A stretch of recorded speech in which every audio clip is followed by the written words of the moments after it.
Hi guys. Let's wait for a few minutes and see if anyone else comes, and then we'll get started. Can you hear me? Is the sound working? Yes. Yes. Yeah. Okay. So let's wait for a few minutes.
Okay. I guess I should get started.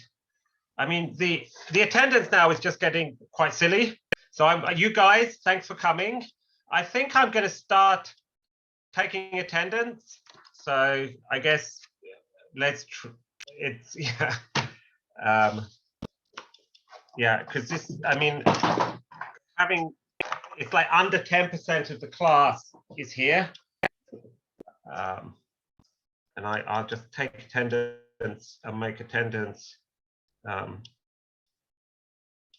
part of the grade. So let me write down who's here.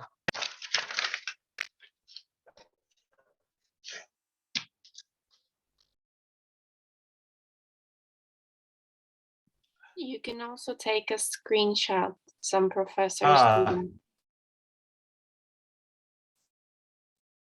Okay. How do I take a screenshot though in Windows? Does anyone know? I don't know in Windows. Okay.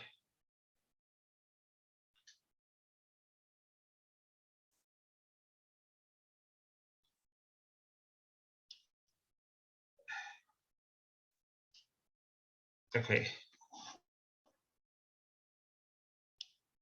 And I got one person who wrote with an excuse. Okay, so let's get started. Today, I wanted to finish off talking about Nietzsche. Last class.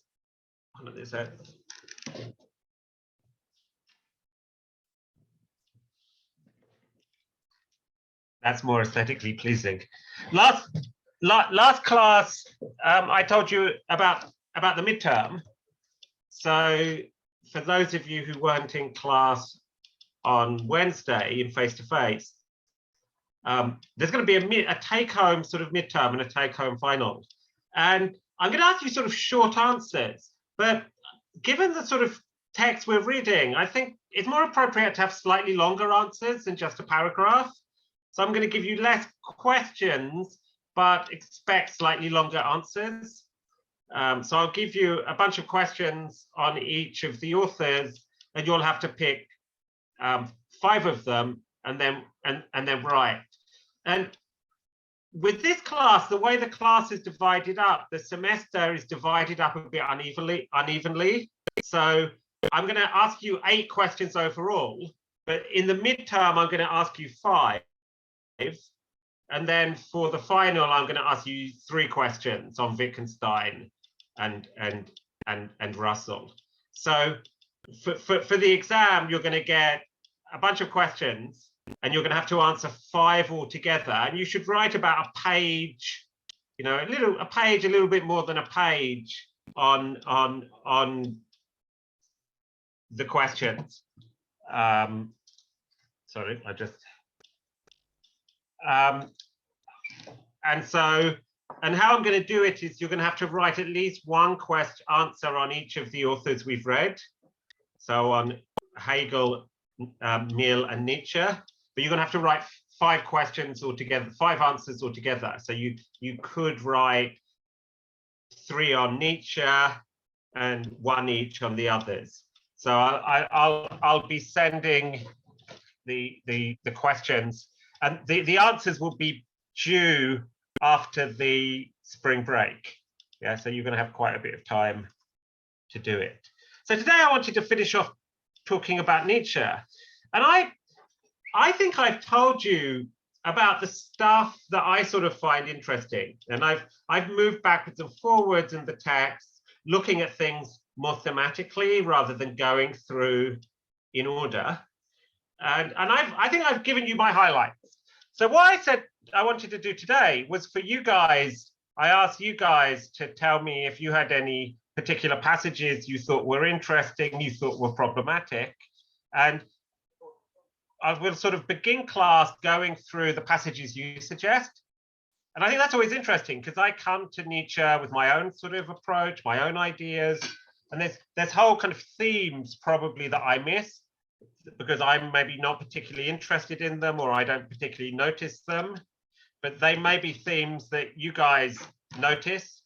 Yeah, so it'll be interesting to see. And then once we've done that, hopefully you'll be so enthusiastic and you'll have so many interesting ideas that this will take up the whole class. If not, then I just, at the end, I'll just work through the text to make sure in order to make sure you've got some idea of it. And then in tomorrow's class, we're going to be starting talking about Russell and Wittgenstein. Now, so far this semester, we've been looking at people we'd consider more like continental philosophers. I think Wittgenstein's a bit weird because Russell, I think, is clearly the originator of the sort of analytic tradition. I think Wittgenstein is a sort of weird fish because in some sense, the Tractatus is the founding texts in many ways of logical positivism. But on the other hand, I think the Tractatus in many senses is more like poetry. Its philosophy is poetry rather than as prose. And Wittgenstein himself was very strongly influenced by Schopenhauer. So he's someone coming out of this tradition. So I think it's not of, I mean, Wittgenstein was wrote the Tractatus before this sort of split into the analytic and continental tradition had emerged. And I think Wittgenstein himself is someone who is in some sense, insofar as he's got philosophical influences, he is influenced by certain strands of 19th century German philosophy. So I asked you to suggest some passages to look at. Did anyone? Who wants to start off? Let me just open up the text.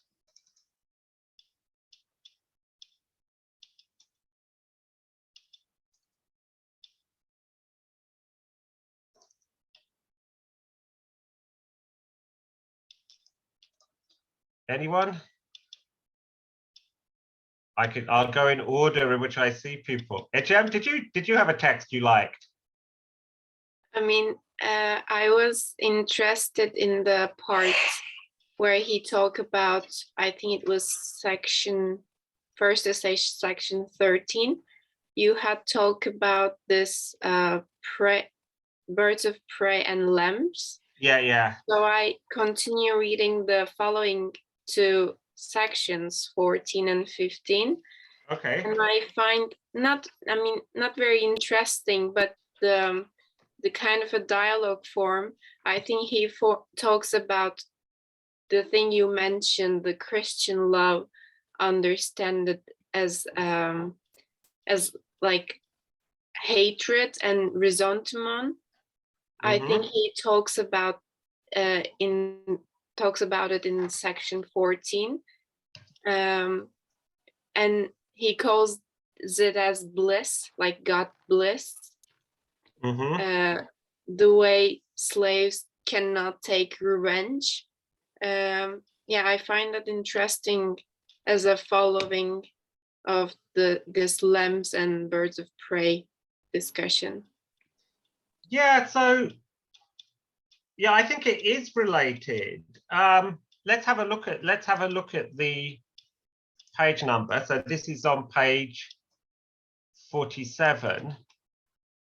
Oops, starting on page 46.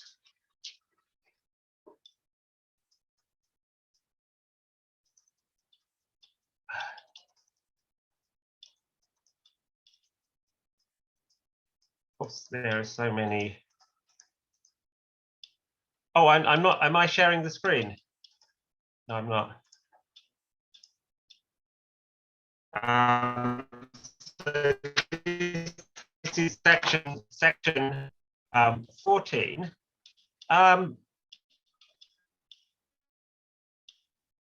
Yeah, so I think, I mean, I think you're right about what's going on here. That I think there are some more things going on though. So I think one thing is remember in number 13 we have this idea of the invention of the idea of freedom of the will. Yeah, we have this idea that freedom of the will, believing in freedom of the will, is a kind of comforting thought for those who lack power. And I think in number 14, he stresses the sort of, once again, this sort of impotence of those of ressentiment. So he says, would anyone like to look into the secret of how ideals are made on earth? Yeah, and in some sense, I think he thinks there's a sort of dishonesty. Yeah, so remember that in the final essay, he talks about the will to truth. Yeah, and then he talks about kind of the artist as being driven by the will to deception, by the will to lie, by the creation of sort of myths. And I think this is something that is one of the themes in this section. Yeah, so there's this sort of lie. Now, this lie, in some sense, when Niçe talks about lying, I think that we should always remember this thing at the end of the third essay, where he talks about the will to truth has to ask about the value of the will to truth, and the opposite of the will to truth, the opposing ideal is the will to deception. Yeah, which is like, rather than the philosopher, is like the artist. And so it seems to me one is lying. Weakness is lied into something meritorious. What do you think he means by this? Jem, did this make sense to you? When he talks about, I didn't understand what he says, like meritorious. Okay, yeah. So weakness is being lied into something with merit, into something good. So you've got this weakness, yeah, and then this sort of this revaluation of values, in some sense, lies or mythologizes this weakness into something with merit. So something is meritorious is if you've done meritorious, it means you're deserving of prizes, you're deserving of reward, you're deserving of praise. Yeah, so weakness is being lied into something meritorious. What's his point here? Any sort of thoughts? Anyone else looked at this? Any thoughts about what he means? That in the slave revolt, weakness is being lied into something meritorious.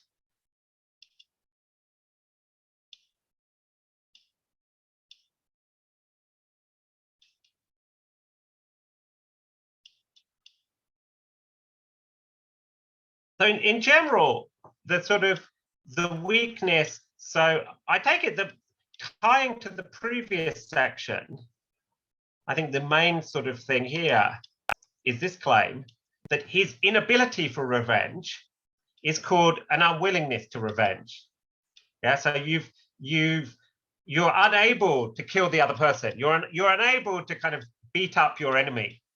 Yeah, you're the kind of weak kid on the beach, and the big guys come and kick sand in your face, and you're too weak to do anything. Yeah, so you've got an inability to strike back, but this inability is called an unwillingness. Yeah, and this is about the kind of motive for the invention of the idea of free will. Because if you're unable to do something, that's just weakness. But if you say, oh, I'm unwilling to do it, yeah, you then say this unwillingness to get revenge is a virtue. What sort of virtue? Well, it's forgiveness. You may think, oh, you've got the idea of humility. So humility is a virtue. In Turkish, do you know what this word humility is? Aşağılamak, was it? Yeah, so humility has got to do with being humble. So I'm wondering, because I think humility is very much part of a sort of Christian ethics. And so to be humble is to kind of lower your head and be respectful and recognize your kind of lowness. And in Christianity, this is taken to be a sort of alçakgönüllü. Is that what you said, Ede? Alçakgönüllü. No, I thought of another word. Yeah, I think these sort of words for virtues and vices, I think quite often it's quite difficult to come up with an exact. What was your word, Eda? I said something like aşağılamak, which is like humiliating. Yeah. And Ahmed, what do you think? Could they both be translations, or is aşağılamak? Okay.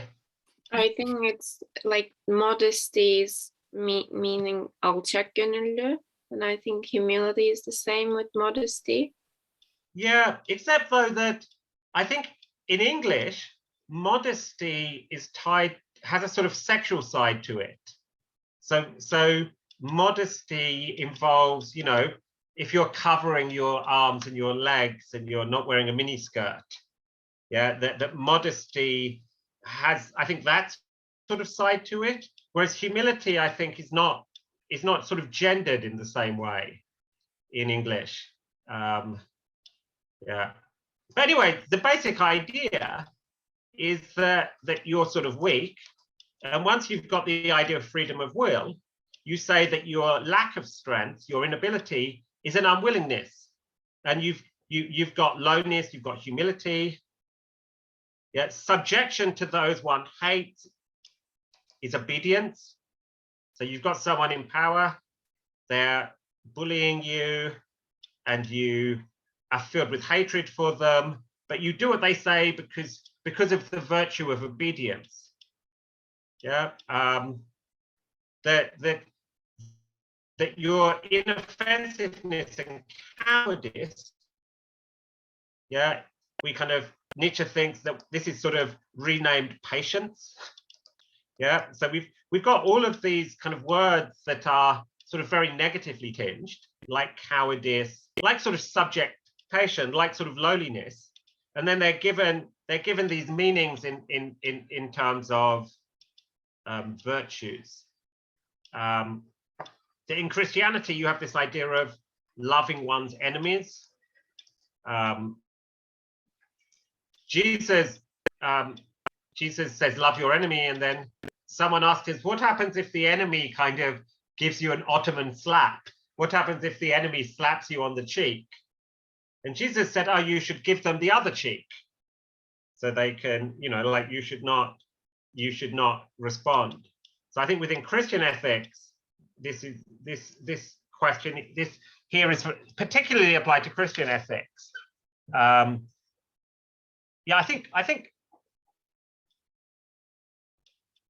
think Turkish culture and Islamic culture is less, it slightly values these things, I think, slightly less than Christian culture.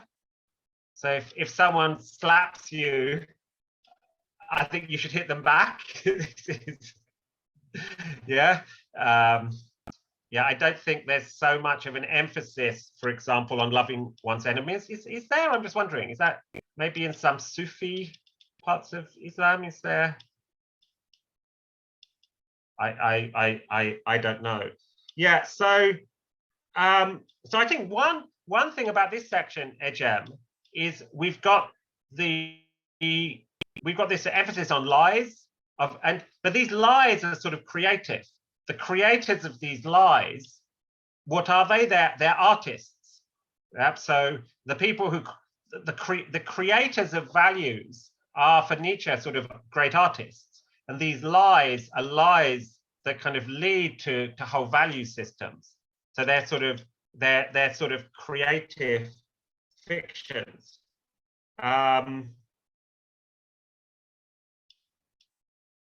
Yeah. So and like these weak people, they say they're not merely better than the mighty, the lords of the earth, whose spittle they have to lick. Yeah. So these are people in a position of weakness who are getting shat on by the people above. They're licking their spittle. Yeah. And this value system allows them to think that they're better than those in power, they're better than the strong, and not from fear, not at all from fear, but because God has commanded them to obey the authorities.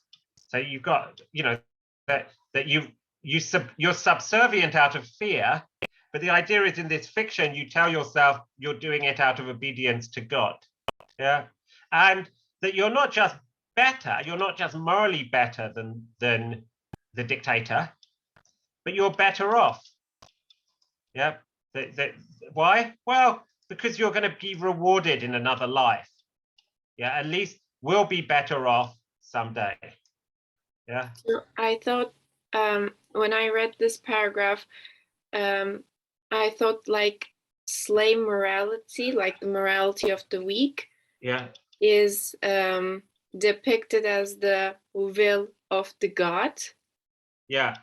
Not by seeking for revenge, because they're unable to seek for revenge, but rather by waiting for God's judgment and rewards in the afterworld. Yeah. So as far as I understood, they sort of, the weak ones sort of created or invented an ideal of justice, or Yeah, I think that's the idea. You've got the idea of but and you've got this idea of divine justice, and you've got the idea that the mighty will be punished for their sins later. So remember, in a couple of sections later, he talks about one of the motivations in Christianity is that if you're good now, if you obey now, you'll get to see the rich and powerful suffer in hell. Yeah, so that you know, like, but I think one thing is that Nietzsche here thinks that really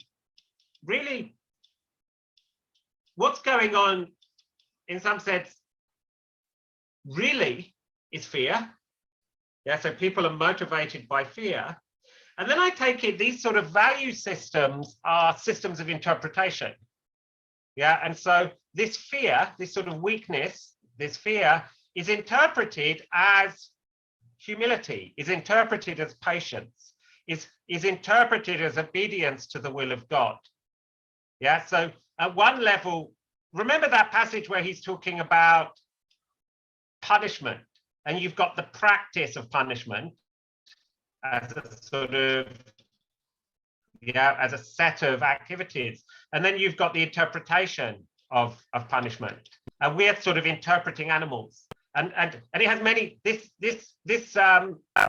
in terms of interpretation, there's many possibilities for interpretation because we interpret things in the context of sort of big pictures. So my sort of take here is what's going on at the level of sort of practice, at the level of the body, is you've got fear and weakness. These are sort of physiological things. And then Christianity has kind of invented a whole system of ways of interpreting weakness. Yep, and we interpret it as whatever. Now, Nietzsche says, but enough, I can't take it anymore. Bad air, bad air. Now, one thing we might want to ask is that Nietzsche himself sort of suggests that, you know, there's interpretations have a sort of positive side and a negative side.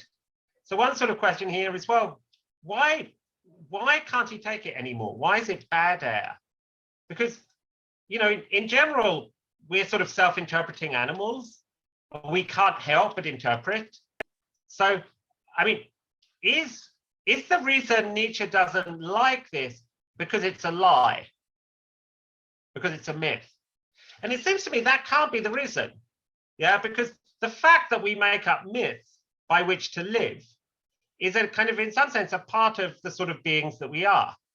And Nietzsche's not interested in some sense in throwing away the myths. He's interested, I think, in developing new myths, in creating new values. I think Nietzsche is not kind of, he's not saying we should get rid of all values. Or, I mean, is he? I don't know. But the sort of idea that he can't take anymore because it's a lie, yeah, it seems to me is sort of problematic.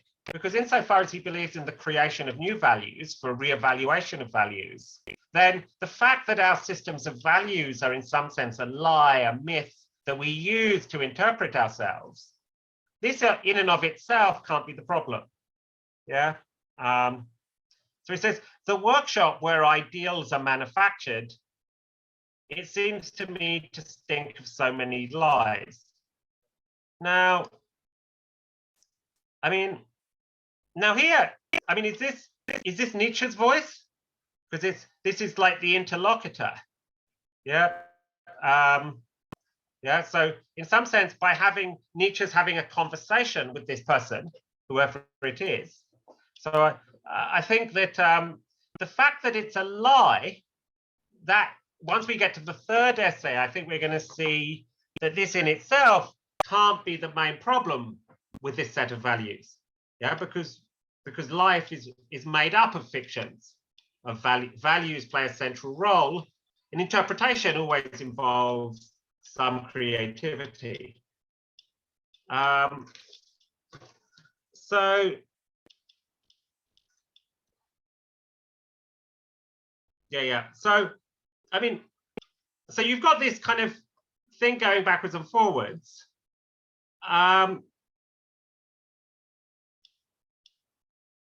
Yeah. So in some sense, and once again, like he says that, you know, that what's motivating this is vengefulness and hatred. Yeah, that the origin of this set of values is in ressentiment, and that out of this ressentiment comes this kind of rhetoric of morality. And one thing, once again, given Nietzsche's account of genealogy, like so the origin of something is one thing, its meaning or purpose is something else.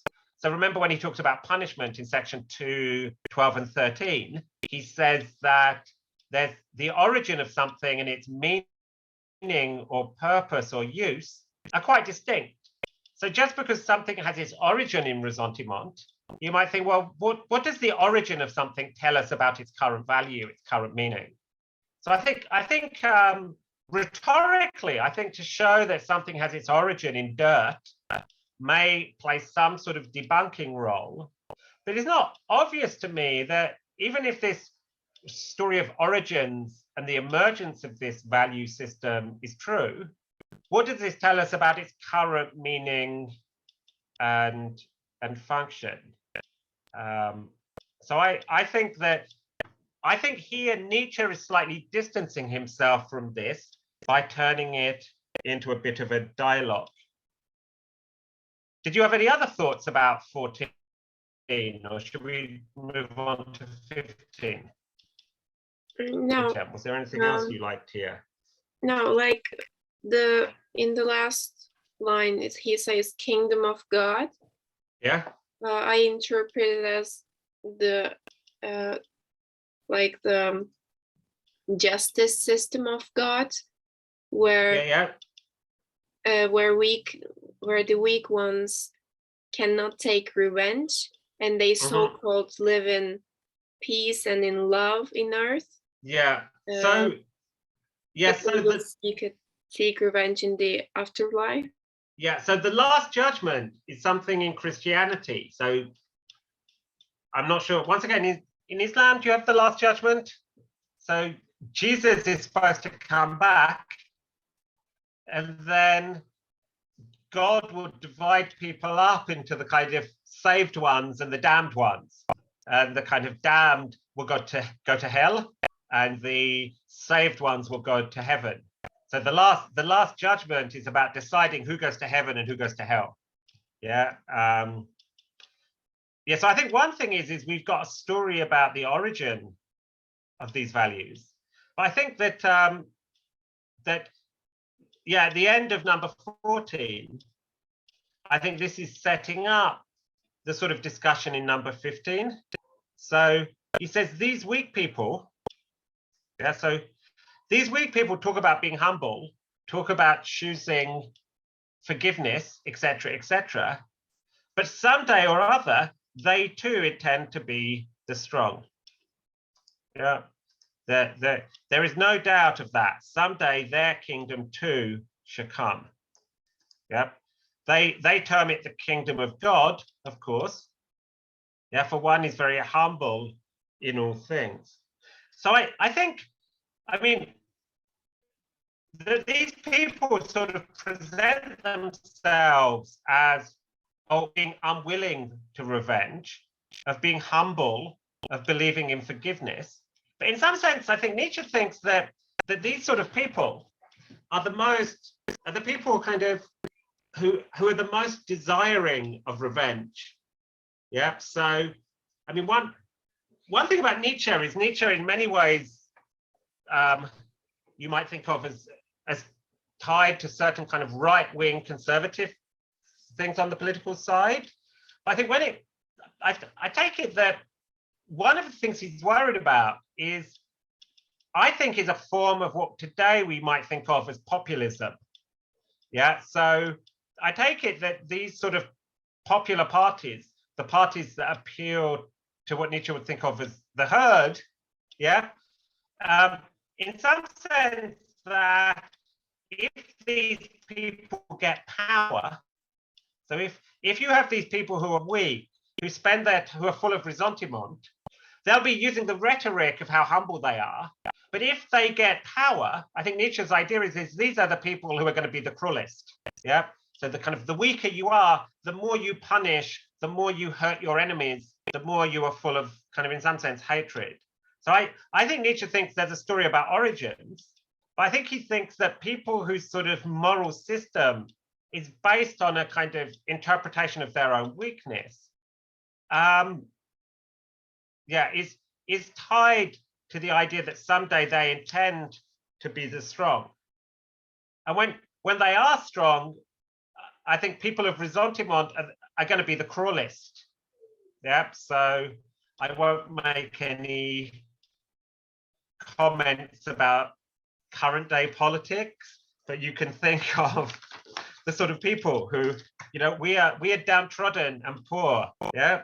We are the people who are excluded. We are the weak. Yeah. And people who have that feeling tend to be the most full of vengeance. So I think the cruelty and hatred isn't just part of the origin of these ideas, but it's still an integral part. So Dante, the famous Italian poet, placed above the gateway of his hell the inscription, "I too was created by eternal love." Yep. So the religion of love sort of created the all-loving God created hell. Aquinas, yeah. So I mentioned these passages before.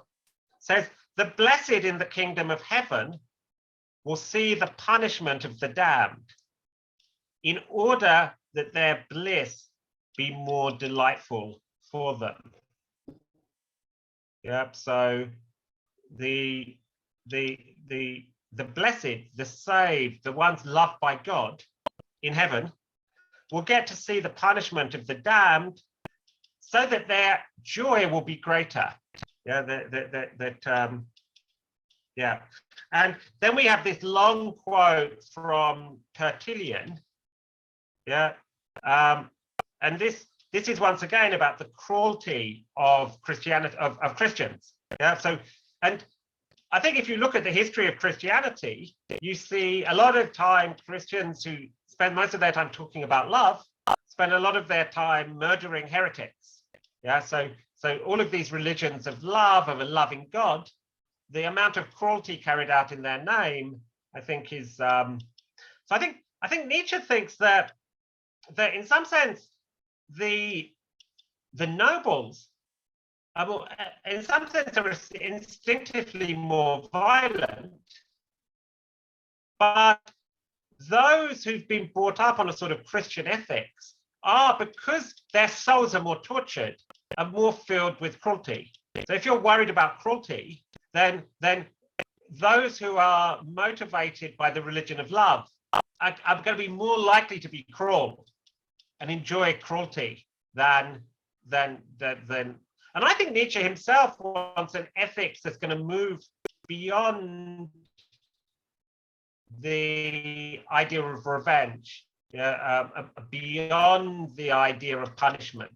Yeah, a society in which the society is so strong, individuals are so strong that there's no need. Yeah, people don't feel so much resentment. There's not this sort of need to punish. So this is Tertullian, one of the church fathers, talking about one of the joys. Hey, Christians, don't go to the spectacle, don't go to the theater and watch people being tortured in the theater, because if you're a good Christian, when you die, you'll go to heaven and you'll get front row seats on the suffering of those being tortured for eternity in hell. Yeah. Lockman.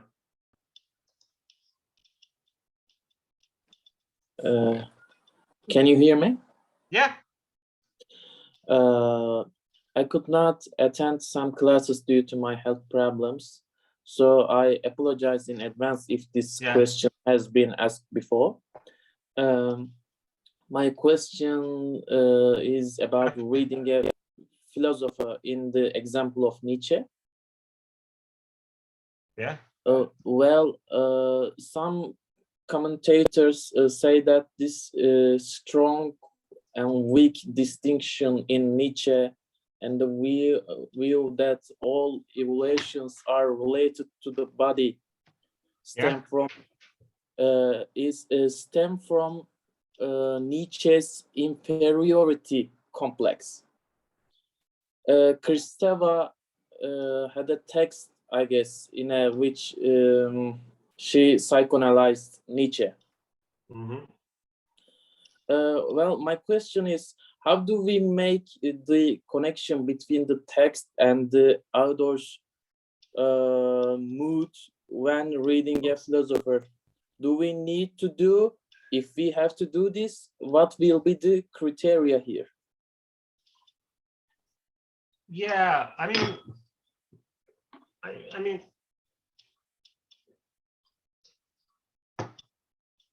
you know, I think Nietzsche would think that all texts are in some sense the expression of will. Yeah, and so Nietzsche's work is an expression of Nietzsche's will. And I taught one class, I don't know if you were here, about Simmel, the kind of one of the founders of sociology. He's a very interesting guy. He's got a book on the philosophy of money. It's quite interesting. He also wrote a book on Schopenhauer, and his sort of view is that Schopenhauer had this kind of philosophy of saying no. Oh, hold on, is my internet going bad? Shall I? Am I understandable? Is it okay? It's fine. Yeah. Okay. Let me know if it goes bad, and I'll put on my. There was some little sign came up said it was unstable, but yeah. So Simmel says that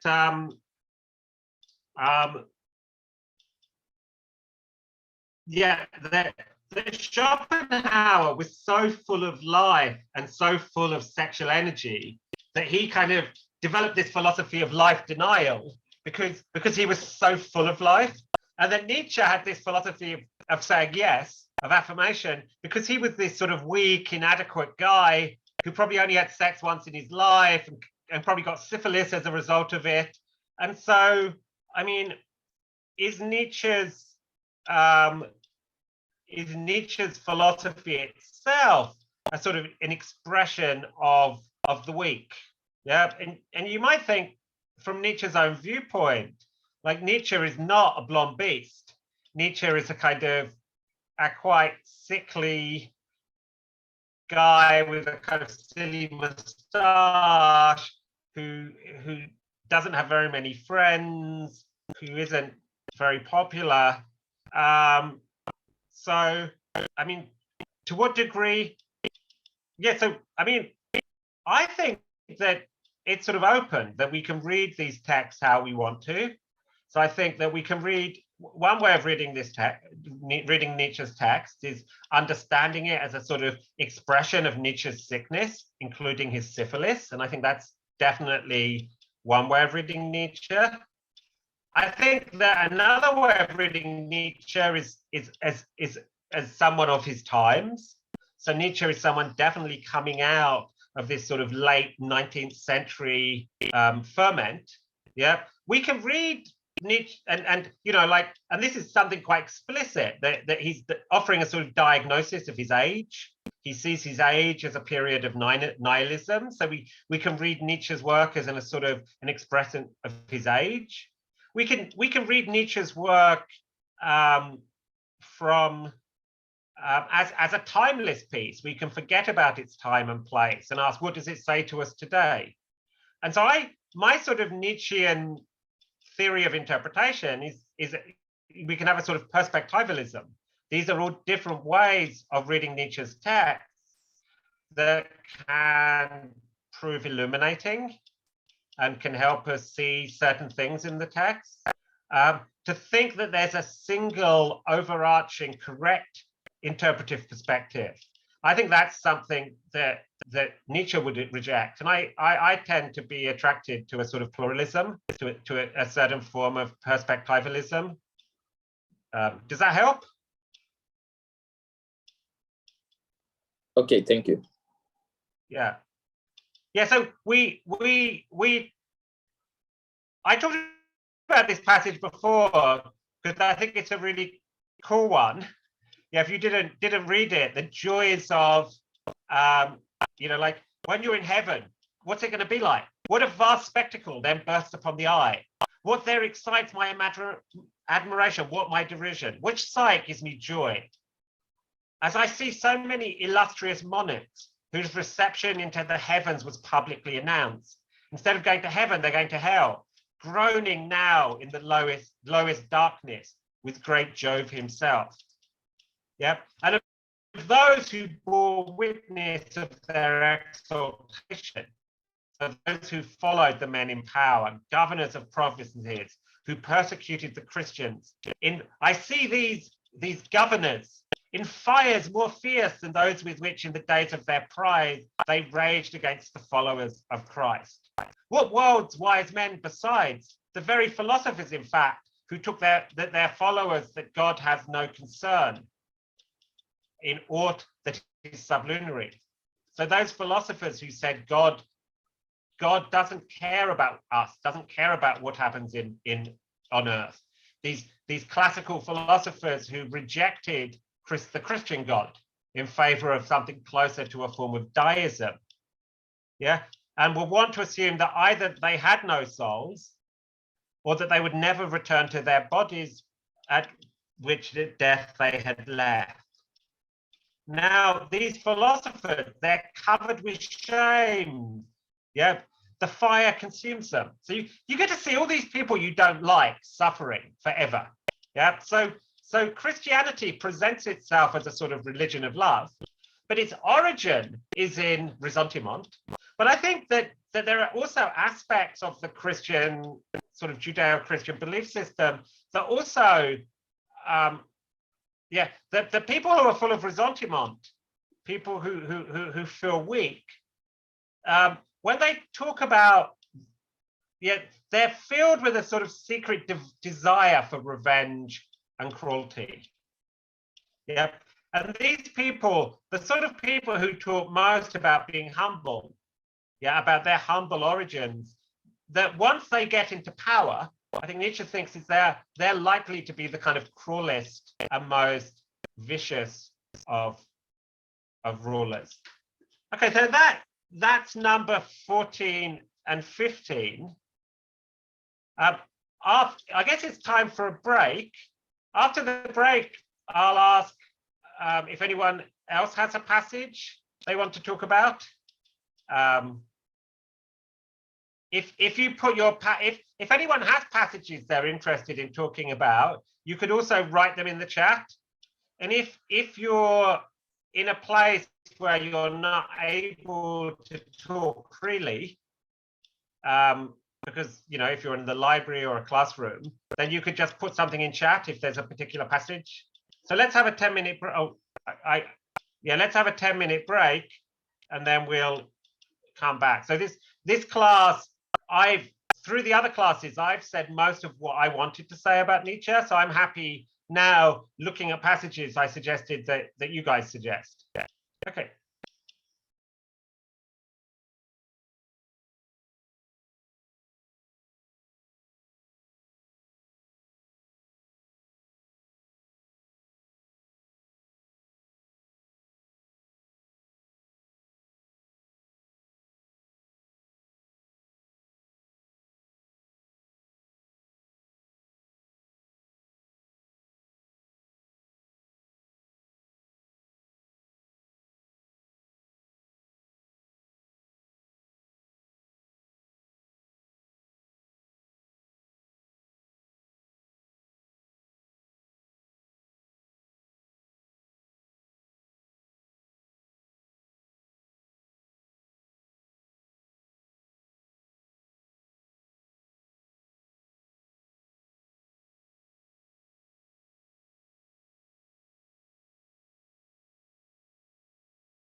Hi guys.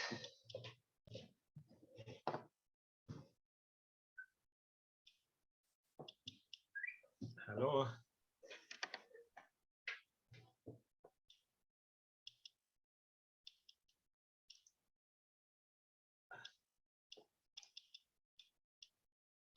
Can anyone hear me?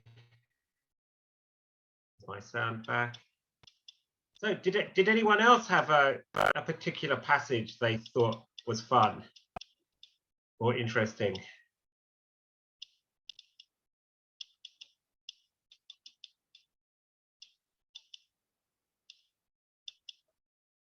Any volunteers?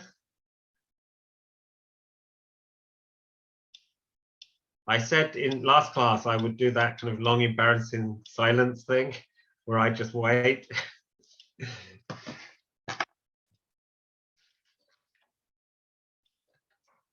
Does anyone have a passage in the genealogy they thought was particularly interesting or difficult or worth looking at?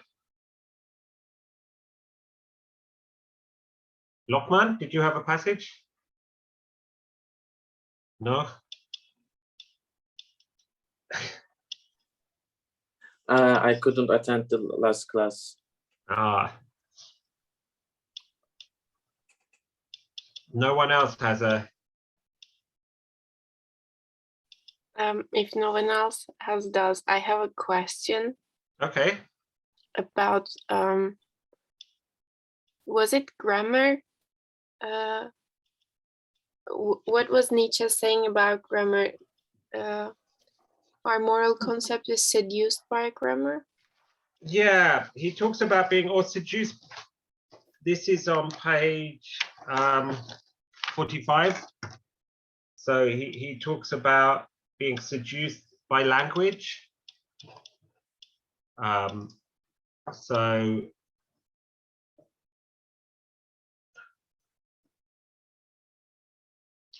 yeah, so while I'm asking this question, if any of you have got other questions or passages, you could be thinking about it.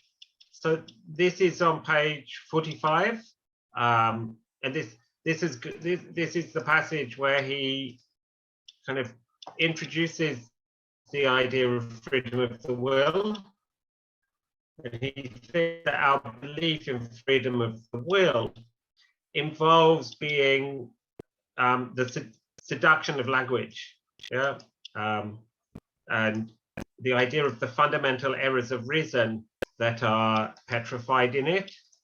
And so grammatically, he thinks that just because every verb requires a subject, yeah, so whenever you need a verb, you need a subject to the verb. So this leads us basically into buying into some form of substance metaphysics, where we think that for any action there must be an agent, for any property there must be a subject. So I think Nietzsche is someone who thinks that when it comes to metaphysics, we mistake linguistic structures for the way the world is. So we basically read off our metaphysics from the sort of grammatical structures of language. And I think this sort of attack on ordinary language, so I think Nietzsche in some sense wants to criticize ordinary language and say we shouldn't be buying our metaphysical commitments from ordinary language. This is something that we're going to see in Russell.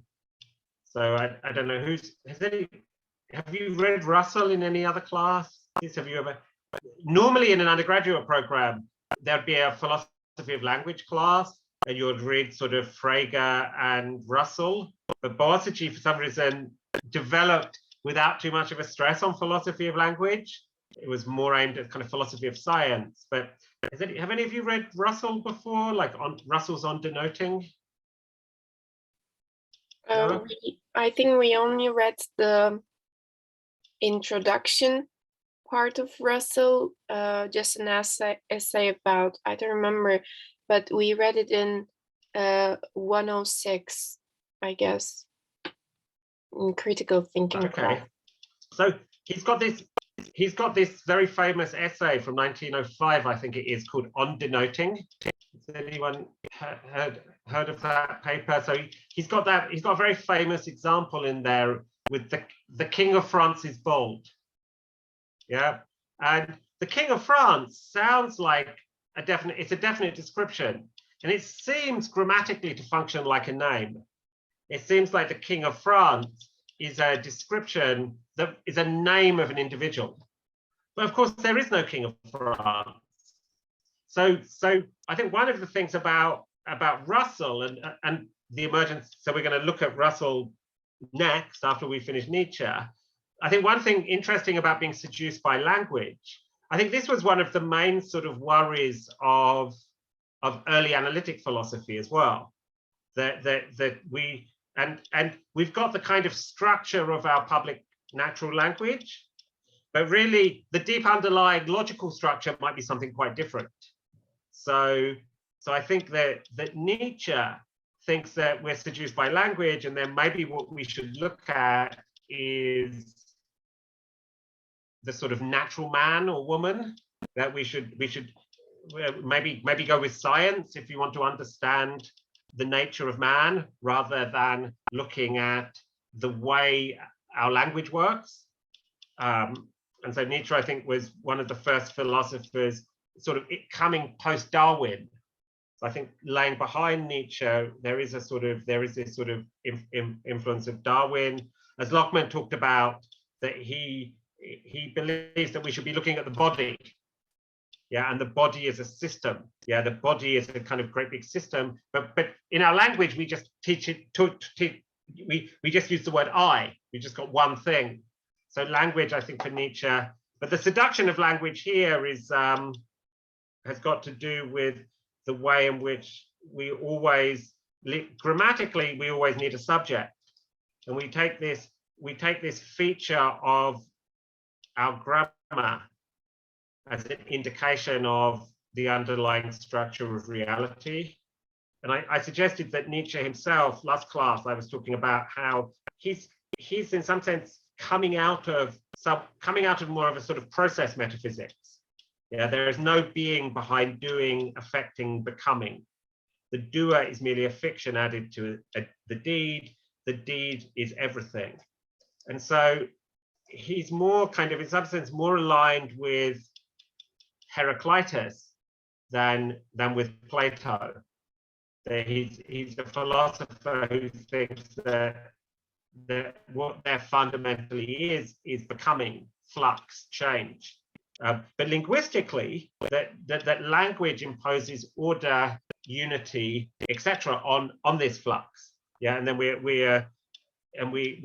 because of with language, we come to think that there is going to be some being behind doing. There's going to be some being behind becoming. Yeah, you know, in Plato you have the forms. Yeah, did you have a particular question about the seduction by language thing, or you were just? No, I didn't understand the seduction of language in the last class, but now I do understand. Okay. But I think Yeah, yeah, I understand it now. But in the section 17, he says something about I don't remember. I should check before. So yeah, in page 55, he says, what light does linguistics and especially the study of etymology throw on the history of evaluation of moral concepts? This is a different question. Yeah, so so remember, Nietzsche is a kind of classically trained philologist. So his training is in philology. So philology is kind of establishing texts. It's very much looking at the language that's being used, trying to understand the way in which language changed. And so Nietzsche's sort of methodology, so, you know, the genealogy has three parts, And the first two parts are offering a sort of a genealogy of two concepts or sets of concepts. So the first essay is about the concepts of good and evil, and it's got to do with the origin and the evolution of these concepts. Yeah. So one of Nietzsche's sort of commitments is that our moral conceptual scheme has changed over time. Yeah, and a genealogy, I take it, tries to examine the way in which our moral scheme has emerged and changed over time. And I think Nietzsche thinks that the main sort of evidence for the history of our moral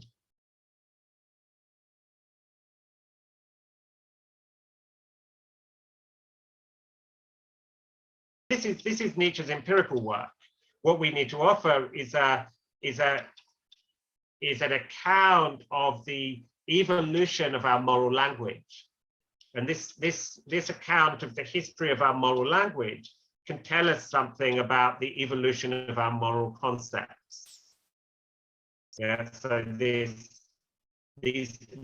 changes in language represent or indicate a change in systems of valuation. Now that seems to be Nietzsche's methods. It seems to me that, you know, you might be skeptical about some of this method. So you might think, well, systems of evaluation are one thing, and the linguistic evidence, you know, at any time, there's going to be lots of different forms of evaluation there. And maybe what survives in history is the evaluation period. It's what survives is the language of those whose work survived. Yeah. We might think that the history of language is just multifaceted. Yeah, and so we might be skeptical. So Nietzsche sort of wants to tell something that looks like a fairly linear story. You have a noble morality, and then you have this slave revolt, and you've got this alternative morality. But you might think, well, these sort of different aspects of moral evaluation are always overlapping.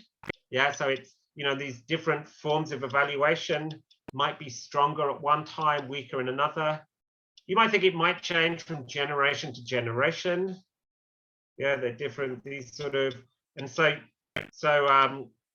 and I think Nietzsche's sort of open to that. So for example, he saw the Renaissance, the concept of the Renaissance was only really invented in the 19th century by a colleague of Nietzsche's at Basel University. I forget his name, famous historian of the Renaissance. And Nietzsche was a big fan of the Renaissance in Italy, you know, the revival of classical learning and culture in you know, 15th, 16th century Italy. And Nietzsche thought the Renaissance was a sort of healthier period. It was a period that sort of stressed yes saying. It wasn't so sickly. I think in Nietzsche's terms, it wasn't such a decadent culture. I'm sorry, did you mean Jakob Burckhardt? Yeah. His book, Yeah. translated Turkish. Okay. Yeah. So Burckhardt was at Basel University, I believe, and was a colleague of Nietzsche when Nietzsche was there. And so Nietzsche, and that was sort of, yeah, the idea of the Renaissance is a sort of 19th century reconstruction. And this was a kind of quite a big idea and Nietzsche, I think, bought into it and saw the, but Nietzsche, I mean, we get these, I think essay 1 and essay 2 are sort of case studies of how the study of etymology can throw some light on the evolution of our moral concepts. So in essay 1, it's got to do with the emergence of good versus evil against good versus bad. And essay 2 has got to do with the evolution of the concept of guilt and bad conscience. And there, Nietzsche wants to tie the notion of guilt to the notion of debt. Yeah, so in German, Schulden, Schuld is a word for debt, and it's also a word for guilty. So there's a kind of clear etymological connection in German. So one, and this is the sort of main thing of essay 2 in the genealogy, is the emergence of the concept of guilt or bad conscience. And remember, Nietzsche's story is that bad conscience is pain that has been interpreted as punishment. Now, it seems like in essay 1, he does give a whole bunch of etymological support. So, like, look at section 5, for example. So he says, so let me, this is on page sort of 29, that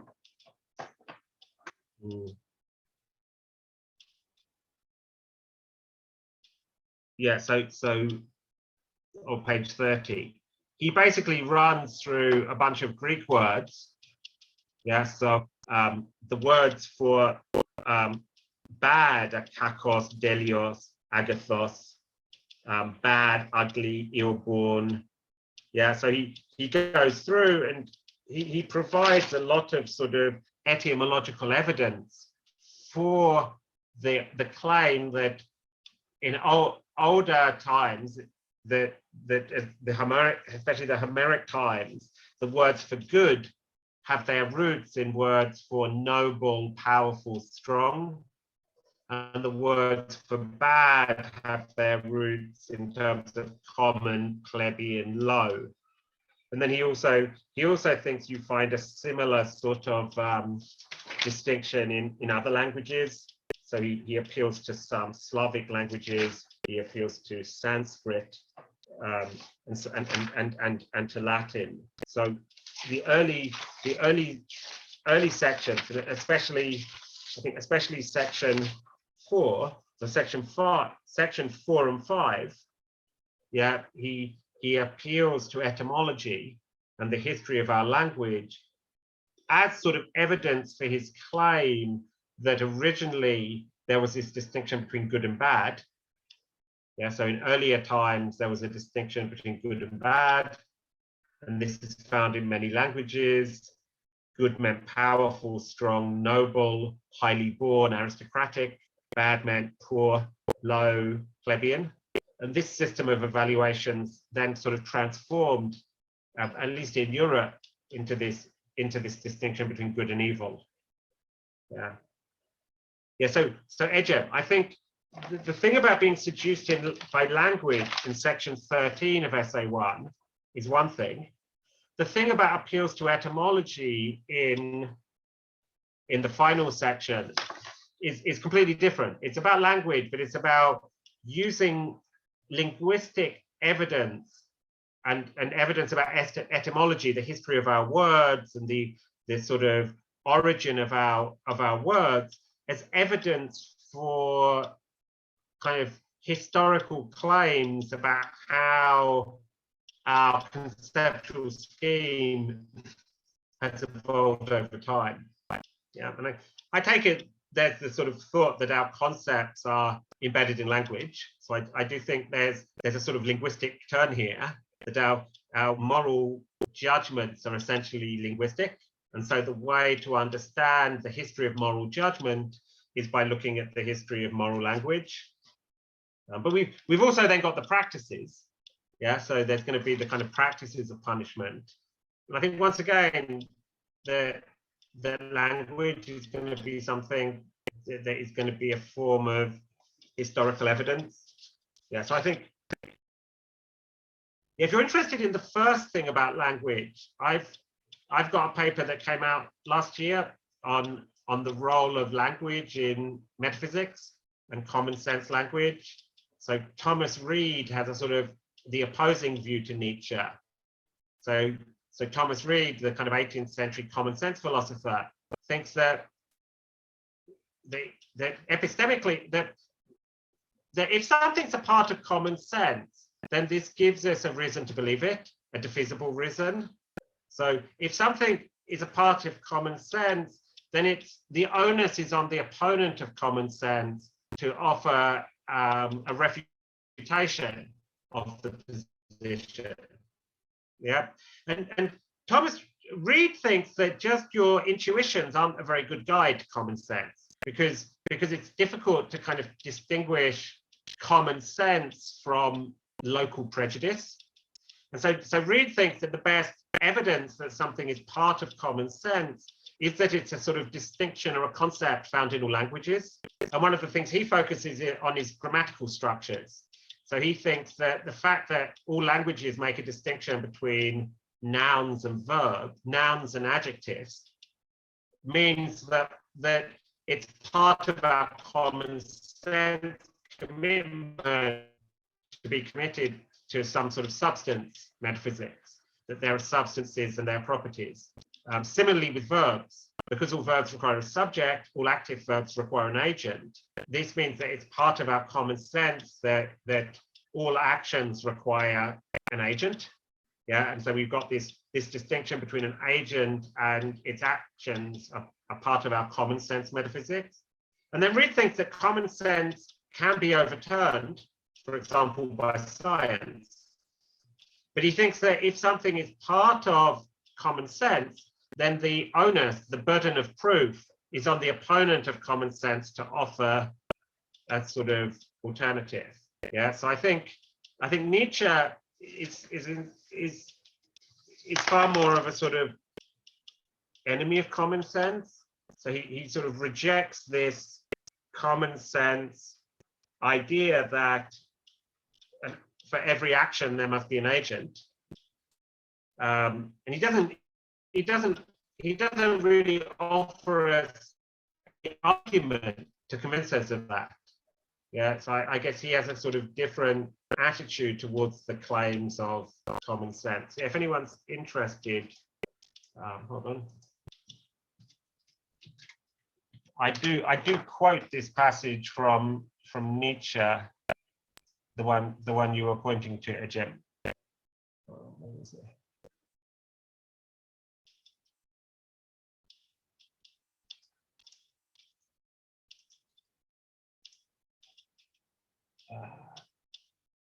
Let me.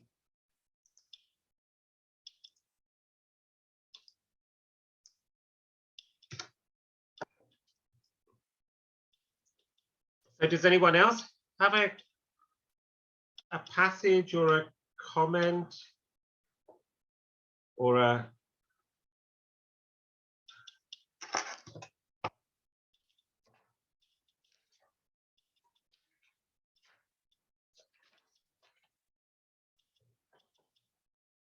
no one?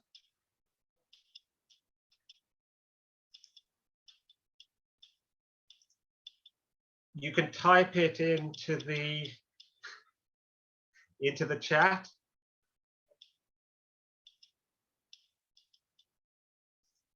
Ejim, were there any other passages you liked? Or you you don't No. have to. I okay. I mean, I don't have anything in my mind. Okay. So I've talked about most of the stuff that I've got. I've told you a story about a bunch of the stuff in Niçe. That one thing I didn't talk about is the beginning of book 2. I think sort of book 2 is sort of interesting. I think I've kind of told you my understanding of the big picture of book 2. So we're animals that have been domesticated. We're sort of self-domesticated animals. We're animals that used to live in the wild, and we used to act on our instincts without any repression. But once we've come to live in society, we've basically had to repress a lot of our instincts, a lot of our desires, especially our aggressive and sexual desires. So living together in society, you don't just go around hitting anyone because they make you angry, and you don't just go around having sex with someone just because you are sexually attracted to them.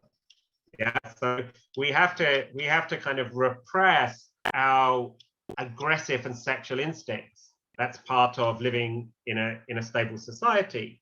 And Nietzsche thinks that this, if you've ever seen an animal in a cage, you know, they're a zoo animal, they're not sort of happy. So this change from being, you know, wild animals to being repressed, civilized animals leads to a lot of sort of frustration, yeah, a lot of psychic pain. And so Nietzsche thinks that what we've done is that because we're animals that are interpreting animals, yeah, the pain itself isn't a problem. Pain itself is not so bad. Pain itself is not that painful. Yeah, that really what gets to us is meaningless suffering. So if suffering has a meaning, then we can endure it. And not only can we endure it, but if suffering, if pain is meaningful, then we can embrace it. Yeah. So think about going to the gym, and you know, you do it till it hurts, and it's part of building. You know, you're doing a workout, and that's the pain is part of a workout. The pain is part of a workout, and you're pushing yourself. That pain isn't something that you go, oh, I don't want it, but the pain is something that you sort of embrace. You see how much you can take of it in your workout. So what we can't stand is meaningless suffering. When there's pain, when there's distress, when there's discomfort, we have to interpret it. And Nietzsche thinks in Essay 2 that he's offering an account of the origin of bad conscience or guilt. And the big picture is that guilt is suffering that's been interpreted as punishment. Yeah, punishment by the gods, by the ancestors. Yeah, and then pain is punishment. And so in some sense, we interpret pain as punishment for having done something wrong. And so we, in some sense, come to own our own pain. Yeah, that in some sense, I'm in pain because I sort of willed it. I disobeyed the gods. I'm sinful. I'm broken. Why am I in pain? It's my fault. Yeah. So this is the sort of Christianized interpretation of pain as punishment. That's what guilt is. Guilt is pain that's interpreted as punishment. And the sort of idea is that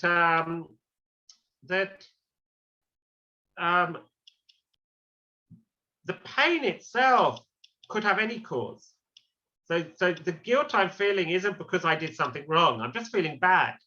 And so I've got this psychic sort of uneasiness, and I need to find some meaning for it.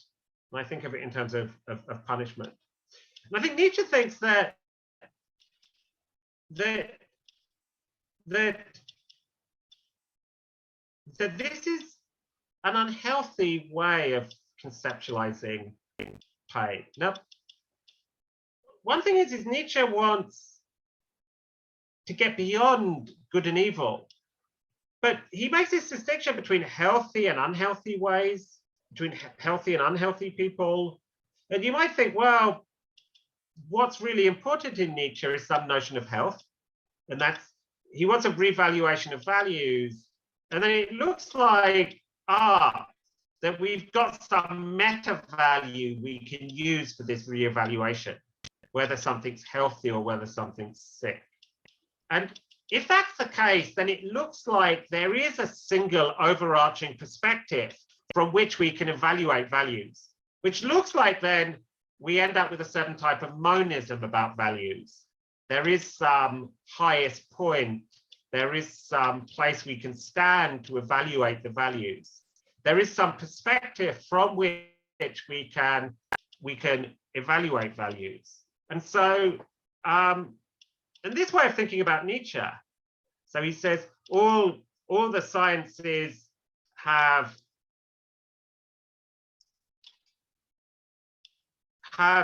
from now on to prepare the way for the future task of the philosophers. This task understood as the solution to the problem of value, the determination of the order of rank amongst values.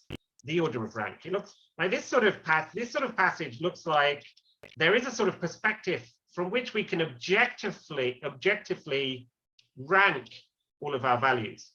And then it looks like if that's Nietzsche's task, then it looks like the way we can do that is in terms of health and sickness.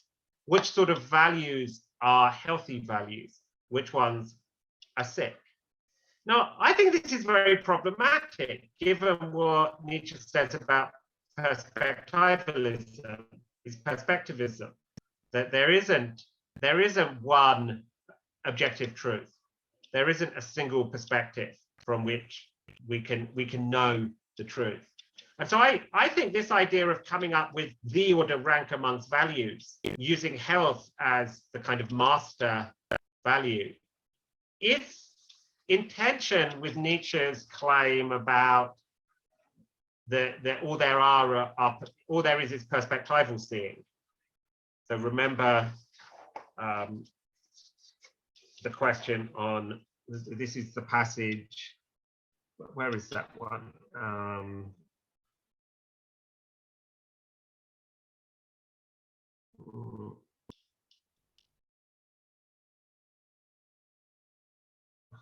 I've forgotten where that is. It's in essay.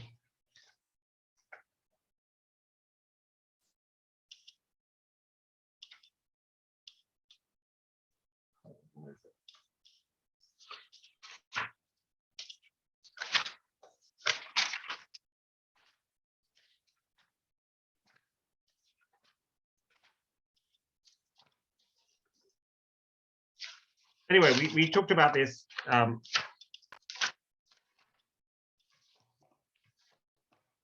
We talked about this a couple of weeks ago.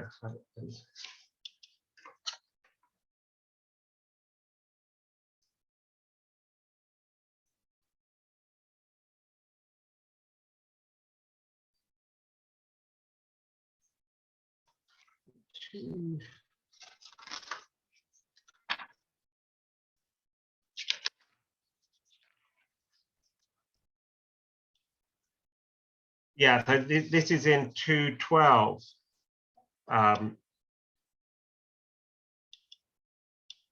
Yeah, so I think there's a real tension in Nietzsche between one way of reading him in terms of he's got this master value of health, and then we can evaluate systems of values in terms of whether or not they promote health or flourishing, which makes him a sort of in some sense a fairly straightforward ethicist who's criticizing.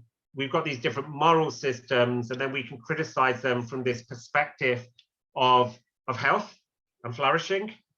Yeah, but this sort of way of reading Nietzsche is incompatible with, I think, his perspectivism, which is this idea we find on page 119 is the best example of it.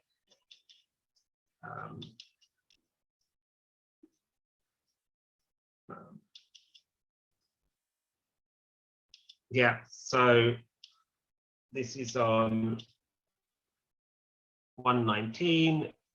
Yeah, so this is, yeah, let us, henceforth, my dear philosophers, let me be on guard against the dangerous old conceptual fiction that posited a pure, will-less, painless, timeless knowing subject. Yeah, of knowledge. There is only a perspective seeing, only a perspective knowing. And the more effects we allow to speak about one thing, the more eyes, different eyes we can use to observe one thing, the more complete will our concept of this thing, our objectivity, be. Yeah, so objectivity involves not seeing things from the best perspective, but greater objectivity involves seeing things from more perspectives. And so I tend to think that Nietzsche is best read overall, not as offering a single perspective of valuing health, but of this idea that the best way to be is to be able to see things from from many perspectives. Yeah, and so rather and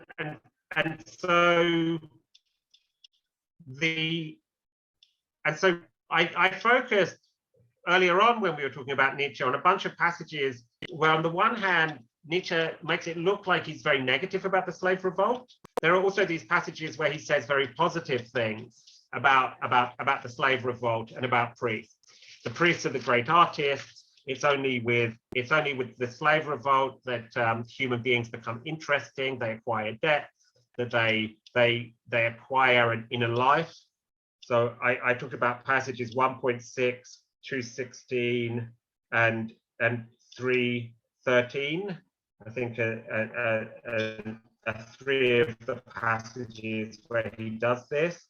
And I think Nietzsche thinks that the kind of strong position is to be able to grasp things from many perspectives and not be tied to one system of evaluation, but to be able to evaluate things from many of these systems of values. And that's a sort of view that seems to fit together with his perspectivism. I think there's a real tension here. Now, one thing about essay 2, this is what I was getting to, is that the first 4 sections, yeah, and Nietzsche is not a great fan of guilt, although he thinks that guilt has been a great source of art. Yep, it's guilt and suffering has from this has flowed a whole bunch of beautiful art. In the second essay, he's interested in the origin of guilt, but I think that the first 4 sections have got to do with the emergence of what he calls the sovereign individual. Yeah,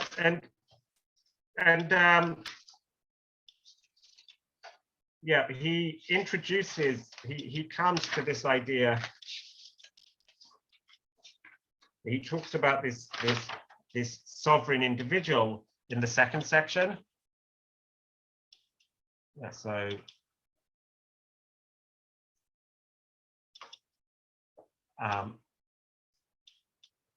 oops, what's happening to my, yeah. And so I think one thing is that the first few sections are about the emergence of the idea of the sovereign individual. And the sovereign individual, I think, for Nietzsche is something that is a kind of, in some sense, if anything's a good thing, this is something that Nietzsche endorses, the idea of being a sovereign individual. There's some sense of a sort of Kantianism. You might think this sounds very Kantian for Nietzsche. So I think it's quite important to distinguish what he has to say about the sovereign individual from what he has to say about guilt. And one thing is, if we think that Nietzsche is sort of putting forward a certain values of things to be endorsed, I do think that he thinks there is we can reflexively endorse the idea of being a sovereign individual. And that maybe insofar as he's offering a sort of ethical position, that what he likes is the idea of being a sovereign individual, but without guilt, to be a sovereign individual who's got beyond guilt, revenge, resentment, and punishment. Yeah, so the idea of being a sovereign individual then is so he in the second essay he's looking at the emergence of humanity, and he says to breed an animal with the right to make promises, is not this the paradoxical task that nature has set itself in the case of man? Is not this the real problem regarding man? And I think that Nietzsche thinks that the central thing about the sovereign individual has got to do with their relationship to time. Yeah, so man as a sovereign individual is able to think about the past and think about the future. Yeah, they have something like an individual. They have an understanding of themselves as beings with a past and with the future. And this is what I take it to be what's central to the emergence of the idea of a sovereign individual. That we're animals that have a different relationship to time than other animals. If anyone's interested, I think that last semester I taught a graduate seminar on temporal perception, and it's one of the things I'm interested in. And there's some really interesting work that's been done quite recently that I think it's sort of cognitive science stroke analytically influenced cognitive science, but also people influenced by Husserl. And so there's this guy called Christoph Hurl.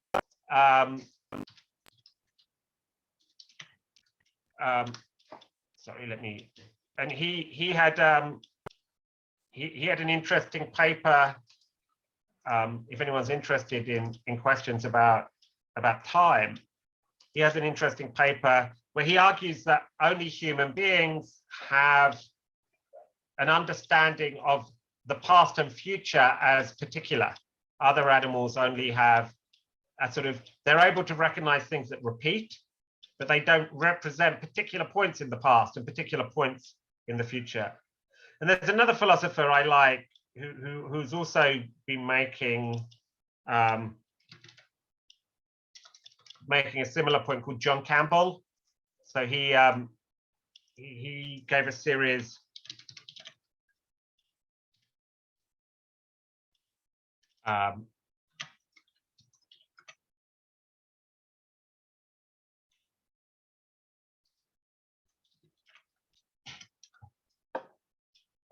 oh, I can't find it.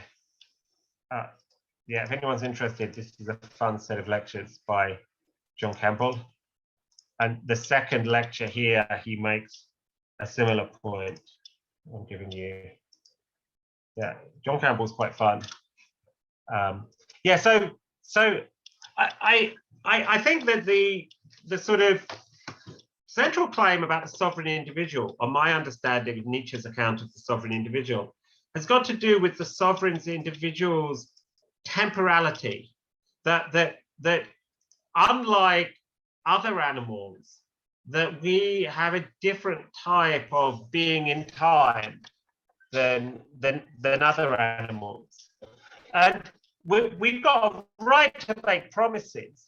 So one of the things about having a right to make promise has got to do with the capacity to commit ourselves in the future. So having a right to make a promise is to, represent or act not just now, but into the future.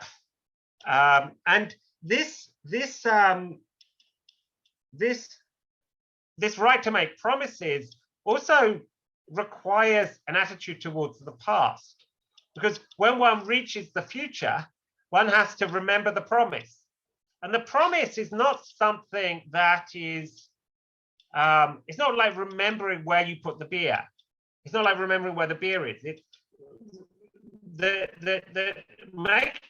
being able to commit oneself to a promise involves recognizing a particular event in a particular past.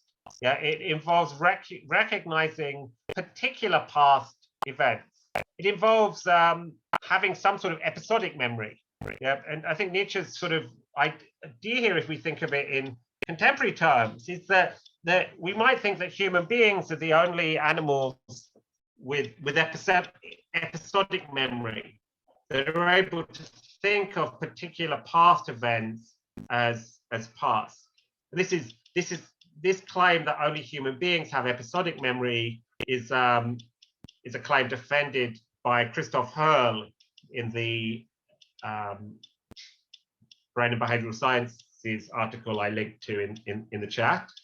And so he says that in order to be an animal with the right to make promises, that we need to learn to remember. Yeah,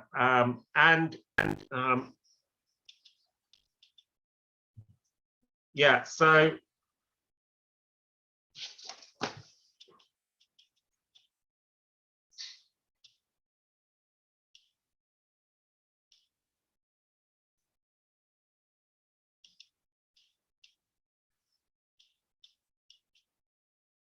Yeah, so in order to acquire a capacity to make promises, to commit ourselves in the future. So he says to ordain the future in advance in this way, to be able to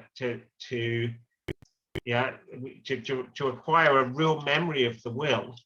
Yeah, so in order to make a promise, I need to be able to remember having willed it. I need to, if I committed myself to something yesterday, I have to be able to remember, I need a real memory of that will. Yeah. And so that between the original I will and I shall do this and the actual discharge of the will, its act, a world of strange new things, circumstances, even acts of the will may be interposed without breaking this long chain of will. But how is this possible? To ordain the future in advance in this way, man must first have learned to distinguish necessary events from chance ones, to think causally. This is in the lectures that I linked to about from John Campbell. His sort of account is that episodic memory is tied to an understanding of singular causation. So that in order to have an episodic, to have this sort of episodic being in time, this is tied to notions of one view of causation is just subsuming things under general laws, but you don't need to think of particular times in order to do that. But to think of individual causation, yeah, is connected to a certain way of thinking about the past, and to see and anticipate distant eventualities as if they belong to the present. To decide with certainty what is the goal and what the means to it, and in general to be able to calculate and compute. Yeah. Man himself must first of all have become calculable, regular, necessary, even in his own image of himself, if he is to be able to stand security for his own future. Yeah, so we've got to become calcular, regular, necessary in order to be able to stand security for his own future, to be able to make a promise, to make a commitment, to make a commitment now that you will do in the future. You've got to have the cash in your in the bank. That's what it is to stand security. Standing security means you're making a loan that you're promising to pay back. And you can only do that if you've got the right sort of banking setup. Yeah. And so this precisely is the long story of how responsibility originated. Now, I take it that the notion of responsibility for Nietzsche is very different and more basic than the notion of guilt. So being responsible is a kind of involves thinking of oneself in time in a certain way, but it doesn't involve having to feel guilty. You can feel responsibility without feeling guilt. One can, commit oneself to something and then feel a responsibility to do it without necessarily feeling guilty if things go wrong. Yeah. So the notion of responsibility is one thing, the notion of guilt is something quite else. So I think it's when you're reading this, I think it's quite easy to think, responsibility must be tied to guilt, to freedom of the will. And I think he's offering an account of responsibility that it isn't. So the task of breeding an animal with the right to make promises evidently embraces and presupposes the preparatory task that one first makes man into a certain degree necessary, uniform, and calculable. Yeah. And the tremendous labor of what I've called the morality of mores, like basic norms, has got to do with making ourselves necessary, uniform, and the like. Yeah. So we need, in order to become capable of sovereignty, of responsibility, we need some degree of necessity, uniformity, and regularity. And this can be provided by a system of norms, what he calls a morality of mores. This is not morality in terms of good versus evil. It's just some set of norms. The labor performed by man upon himself, during the greater part of the existence of the human race, his entire prehistoric labor finds in this its meaning. Yeah, so the prehistoric labor was in some sense to create a system of norms such that we became regular and calculable in such a way. Yeah, so with the aid of the morality of mores and the social straitjacket, the sort of civilization things, yeah, so if we place ourselves at the end of this tremendous process, where the tree at last brings forth fruit, where society and the morality of custom at last reveal what they had simply been the means to, then we discover that the ripest fruit of a basically morality of mores is the sovereign individual. Yeah, and the ideal, though, is that such an individual can then liberate himself again from the morality of customs, be autonomous and supermoral. So in short, the man who has his own independent, protracted will and the right to make promises, and in him a proud consciousness quivering in every muscle of what has at length been achieved and become flesh in him, a consciousness of his own power and freedom, a sensation of mankind come to completion. This emancipated individual with the actual right to make promises, this master of a free will, this sovereign man, how should he not be aware of his superiority over all these who lack the right to make promises and stand as their own guaranteers? Yeah. So once again, yeah, I take it that this idea of the sovereign individual is something that insofar as Nietzsche is endorsing anything, this is something that Nietzsche may be endorsing.